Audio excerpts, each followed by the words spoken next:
ಇಲ್ಲಿ ಇವತ್ತೇನೋ 5 ಹಳ್ಳಿಗಳನ್ನು ಪಟ್ಟಣ ಪಂಚಾಯತಿಗೆ ಸೇರಿಸ್ತಕ್ಕಂಥ ತೀರ್ಮಾನ ಮಾಡಿದ್ದಾರೆ. ಆ ತೀರ್ಮಾನದ ವಿರುದ್ಧ ಆ ಹಳ್ಳಿಯ ತಂದೆ ತಾಯಿಂದರ ಒಂದು ಹೋರಾಟ ಏನಿದೆ ಅದನ್ನು ಸರ್ಕಾರ ಅರ್ಥ ಮಾಡ್ಕೋಬೇಕು ಅನ್ನೋದು ನಾನು ಹೇಳಲಿಕ್ಕೆ ಬಯಸ್ತೀನಿ. ಇಲ್ಲಿ ಪ್ರತಿಷ್ಠೆಯ ಪ್ರಶ್ನೆ ಅಲ್ಲ, ಜನಾಭಿಪ್ರಾಯಕ್ಕೆ ತಲೆಬಾಗಬೇಕು.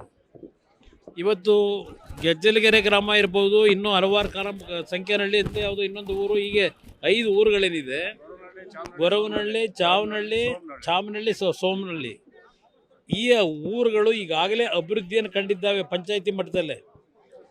ಇಲ್ಲಿ ಪಂಚಾಯತಿ ಉತ್ತಮವಾದ ರೀತಿ ಕೆಲಸ ಮಾಡ್ತಾ ಇದ್ದಾರೆ. ಏಕಾಏಕಿ ಇದನ್ನು ನಗರಸಭೆಗೆ ಸೇರಿಸ್ತಕ್ಕಂಥ ಒಂದು ತೀರ್ಮಾನ ಏನು ಮಾಡಿದ್ದಾರೆ, ಈಗಾಗಲೇ ನಗರಸಭೆಯಲ್ಲಿ 150 ಸಿಬ್ಬಂದಿಗಳ ಕೊರತೆ ಇರತಕ್ಕಂಥದ್ದು.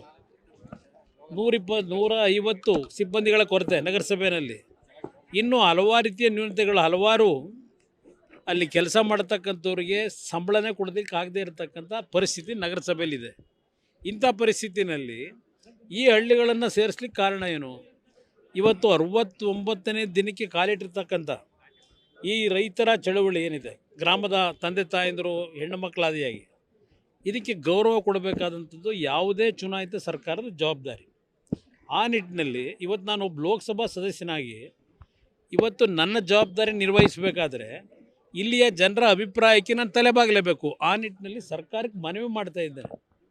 ಇವತ್ತು ನೀವೇನೇ ತೀರ್ಮಾನಗಳು, ಯಾಕೆಂದರೆ ತೀರ್ಮಾನಗಳನ್ನು ಮಾಡಬೇಕಾದ್ರೆ ಪ್ರಾರಂಭಿಕ ಹಂತದಲ್ಲಿ ಪಂಚಾಯಿತಿಯ ಅಧ್ಯಕ್ಷರು ನಮಗೆ ಅವಶ್ಯಕತೆ ಇಲ್ಲ ಅಂತ ಪತ್ರ ಕೊಟ್ಟಿದ್ದಾರೆ. ನಂತರ ಅವರ ಮೇಲೆ ಒತ್ತಡಗಳಾಕಿ ಇನ್ನೊಂದು ಪತ್ರ ಅವರಿಂದ ತಗೊಂಡಿದ್ದಾರೆ. ಇಲ್ಲಿ ಜನಸಾಮಾನ್ಯರ ಜೊತೆ ಅವರ ಭಾವನೆಗಳು ಏನು ಅಂತಕ್ಕಂಥದ್ದನ್ನು ಸರಿಯಾದ ರೀತಿಯಲ್ಲಿ ಇವತ್ತು ಅವರಿಂದ ಮಾಹಿತಿಗಳನ್ನು ಪಡೆದಿದೆ. ಏಕಾಏಕಿ ಯಾರೋ ಒಬ್ಬ ವ್ಯಕ್ತಿಯನ್ನು ಮೆಚ್ಚಿಸಲಿಕ್ಕೆ ಇವತ್ತು ಈ ರೀತಿಯ ತೀರ್ಮಾನ ಏನಿದೆ, ಅದರ ಹಿನ್ನೆಲೆಯಲ್ಲಿ ಜನಾಕ್ರೋಶ ಏನಿದೆ, ಅವರ ಪರವಾಗಿ ನಾನಿವತ್ತು ಧ್ವನಿಯಾಗಬೇಕಾದದ್ದು ನನ್ನ ಲೋಕಸಭಾ ಕ್ಷೇತ್ರಕ್ಕೆ ಸೇರ್ತಕ್ಕಂಥ ಈ ಹಳ್ಳಿಗಳ ಜನರ ಭಾವನೆ ಏನಿದೆ, ಸ್ಪಂದಿಸಬೇಕಾದದ್ದು ನನ್ನ ಕರ್ತವ್ಯ. ಅದನ್ನು ಮುಂದುವರಿಸ್ತೀನಿ. ಇದನ್ನು ಅವ್ರನ್ನೇ ಕೇಳಬೇಕು ನೀವು, ಯಾಕೆ ಪ್ರತಿಷ್ಠೆ? ಇದು ಪ್ರತಿಷ್ಠೆನೇ ದುರಹಂಕಾರ. ಜನಗಳ ಬಗ್ಗೆ ಇರ್ತಕ್ಕಂಥ ಯಾವುದೇ ರೀತಿ ಭಯ ಭೀತಿ ಇಲ್ಲದೆ ಇರೋದೇನಿದೆ, ಯಾರನ್ನ ಬೇಕಾದರೂ ನಾವು ಕೊಂಡ್ಕೋಬೋದು ಅಂತಕ್ಕಂಥ ಭಾವನೆಗಳು ಏನಿದ್ದಾರೆ, ಅದಕ್ಕೆ ತಕ್ಕಪಾಠ ಕಲಿಸ್ತಕ್ಕಂಥ ಒಂದು ವಾತಾವರಣ ಅವರೇ ನಿರ್ಮಾಣ ಮಾಡ್ಕೊತಿದ್ದಾರೆ. ಅದಕ್ಕೆ ಧೂಳಿಪಟನೂ ಆಗ್ಬೋದು. ಯಾವುದು ಯಾಕೆ ನಾವು ಇಲ್ಲಿವರೆಗೆ ಯಾರಾದರೂ ರಾಜಕಾರಣಿಗಳು ಬಂದಿದ್ವಾ? ಇಲ್ಲಿ ರೈತರ ಹೋರಾಟ ನಡೀತಾ ಇದೆ. ಇಲ್ಲಿ ಜನಾಭಿಪ್ರಾಯ ಕೇಳಿ, ನೀವೇ ಕೇಳಿ ಜನಾಭಿಪ್ರಾಯ, ನಮ್ಮನ್ನು ಬೇಡ. ಇದು ರಾಜಕೀಯದ ಪ್ರೇರಿತವಾದಂಥ ಧರಣಿ ಇದ್ದರೆ ಪ್ರತಿ ಮನೆಗೆ ಹೋಗಿ ನೀವೇ ಒಂದು ಸರ್ವೆ ಮಾಡಿಬಿಡಿ, ಜನಾಭಿಪ್ರಾಯ ಏನಿದೆ ಅಂತ ಹೇಳಿ ಅದೊಂದು ರಿಪೋರ್ಟ್ ಕೊಡಿ ಸರ್ಕಾರಕ್ಕೆ. ಇದು ಜನಾಭಿಪ್ರಾಯ ರಾಜಕೀಯ ಪ್ರೇರಿತ ಅಲ್ಲ, ಆ ಜನರ ಭಾವನೆ ಅಂತಕ್ಕಂಥದ್ದು ನೀವೇ ಒಂದು ರಿಪೋರ್ಟ್ ಕೊಡೋದು ಸೂಕ್ತ ಅಲ್ಲ. ಇಷ್ಟು ವಿರೋಧ ಇದ್ರು ಲೆಕ್ಕಿಸ್ತೆ ಏನು ಸಾಧನೆ ಮಾಡಿಕೊಟ್ಟಿದ್ದಾರೆ ಅವರು? ಎಲ್ಲ ನಾವು ಸಾಧನೆ ಮಾಡಬಹುದು, ದುಡ್ಡಿನಲ್ಲಿ ಜನಗಳು ಕೊಂಡ್ಕೋಬಹುದು ಅನ್ನೋ ಭಾವನೆ ಇದೆ. ಅದಕ್ಕೆ ಮುಂದೆ ಉತ್ತರ ಸಿಗುತ್ತೆ. ಯಾರು ಕೊಟ್ಟವ್ರೆ? ಯಾರು ಕೊಟ್ಟವ್ರೆ? ಯಾರು ಕೊಡೋರು? ಕೊಡೋರು ಯಾರು? ಯಾರಿಗೆ ಬರ್ದವ್ರೆ?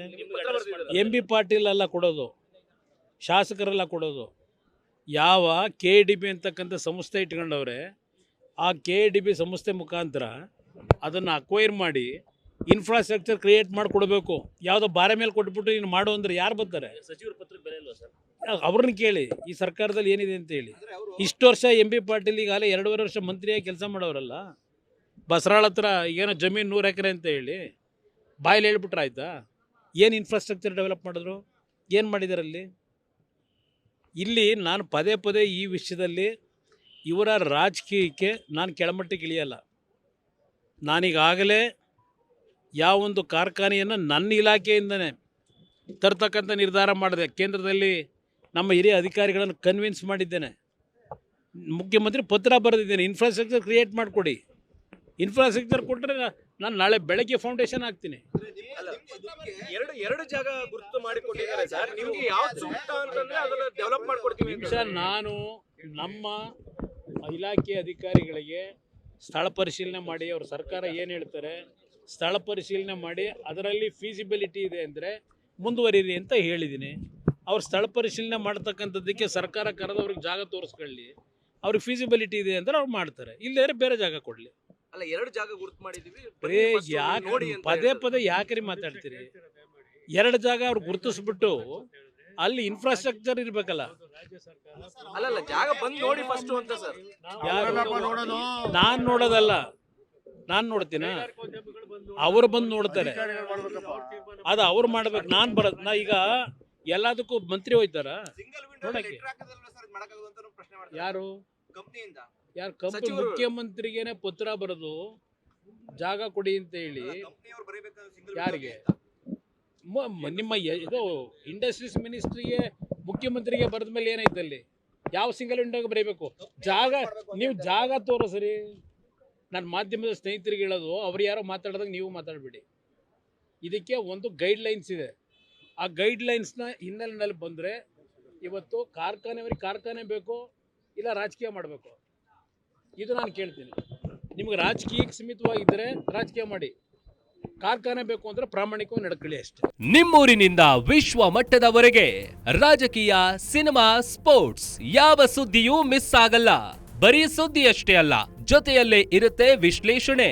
ಗ್ಯಾರಂಟಿ ನ್ಯೂಸ್ ನ ಸಬ್ಸ್ಕ್ರೈಬ್ ಮಾಡಿ, ಫಾಲೋ ಮಾಡಿ, ಕ್ಷಣ ಕ್ಷಣದ ಅಪ್ಡೇಟ್ಸ್ ಪಡೆಯಿರಿ.